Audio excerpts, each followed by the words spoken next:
Hi, everyone. This is Jeff Clark of the new Paydirt Prospector newsletter that we publish, and I'm here at the Metals Investor Forum in Toronto. And I have with me the CEO and director of Kraken Energy, Matt Schwab. Matt, thanks for joining me. Thank you for having me. I'm excited to be here. We always start with the people behind a company, right? And so, Matt, tell us about your background. You've had a lot of successes. So tell us about the companies you've worked with, the discoveries you've been part of, and just everything that you've done. Sure, happy to. So I'm a geologist by education and training. I started my career about 15 years ago now. I started with a small company out of Saskatoon, Saskatchewan, Hawthorne Exploration. I was not part of the discovery, but as part of the development team. Came on and helped outline a few new zones of mineralization on that Rough Rider deposit. And of course, I was part of the subsequent sale of the company for $650 million to Rio Tinto, which was nice. A great starting point to my career. Really, set the stage for everything to come after that. Subsequent, I was the third employee at NextGen Energy, which is, of course, a great success story. I was the senior exploration geologist at the time of targeting of the Arrow deposit. I stuck around for a little bit of time after that before deciding to diversify my career a little bit, and I got into the consulting side of things. Since then, in between NextGen and where I am now at Kraken Energy, I've started or been part of the startup of 7 different companies, both private and public. So an entrepreneur by heart, an explorationist by heart. I love the science behind what we do and the outcome when you actually make the discoveries and have the successes. So I started with Kraken Energy about a year and a half ago now, and it's been a pretty exciting ride so far. We have 4 high-grade assets in the United States, and we're really looking to capitalize on the growing momentum in the uranium market right now, and I think we have an exciting year ahead of us. Yeah, I think you do too. So what brought you to Kraken? What do you see with the projects that you have that is exciting or compelling for you? You're a geologist, right? I sure am, yeah. What's compelling behind these projects? That's an interesting question, and it's been asked quite often in the past through the last year and a half. And really the reasoning behind deciding to move away from the Athabasca Basin, Canada, and the successes I've had there, and moving to a more or less unknown jurisdiction for uranium in Nevada and Utah, was the fact that the deposits we're looking at are very conventional with near or at surface mineralization. So we're not looking for a kilometer and a half depth. We're not looking for those high-grade deposits that require very extensive infrastructure to get to. These ones I like to compare to an expensive gravel pit.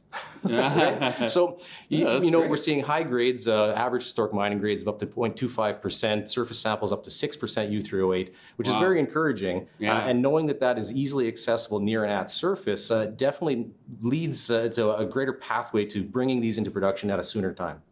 Now, you're getting ready to drill your Utah project, right? Tell us about that. Yeah, we just kicked off actually last week. So we kicked off drilling at our Harts Point property in Utah. Great property. It's very de-risked.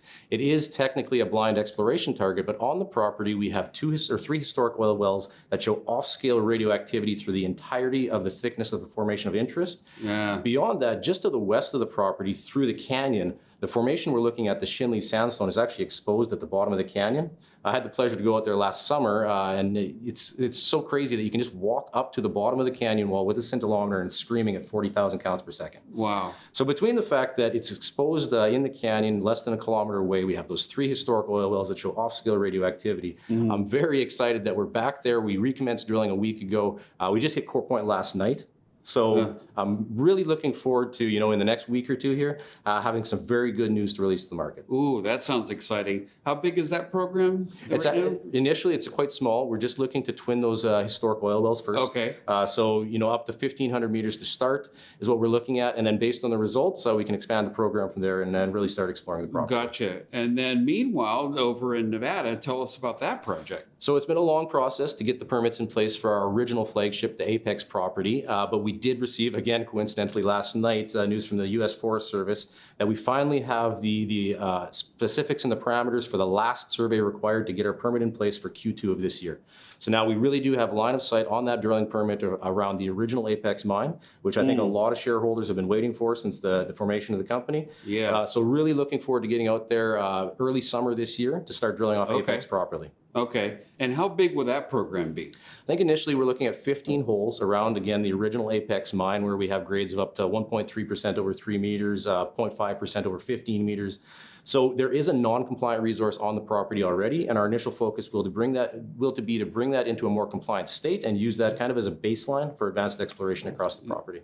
Great. That sounds exciting. Now, are you cashed up you got a lot of things going on. Do you have enough cash to get rolling with everything? As of right now, we've got a little under $3 million in the bank. So we're fully financed for exploration at Harts Point and Apex. After that, we'll see how the market responds to the results that we're seeing this year and kind of take it from there. That's great. So what can investors expect for 2024? What kind of catalysts might we see out there that could get investors interested and perhaps get the stock moving? Well, really, I think it does rely on the results that are going to be coming from Harts Point and then Apex. That's what a lot of people have just been waiting for. We need to get some numbers out. It was a slow news year in 2023 for the company, but I think we have a lot of potential here to move forward aggressively. And when we start to see some uranium numbers coming out of those two properties, I think the market will respond and we'll start building value for the company again. So absolutely. I like that timing. That's why I recommended it just now in the Paydirt Prospector. Thanks for joining me, Matt. I'm Jeff Clark at the Metals Investor Forum.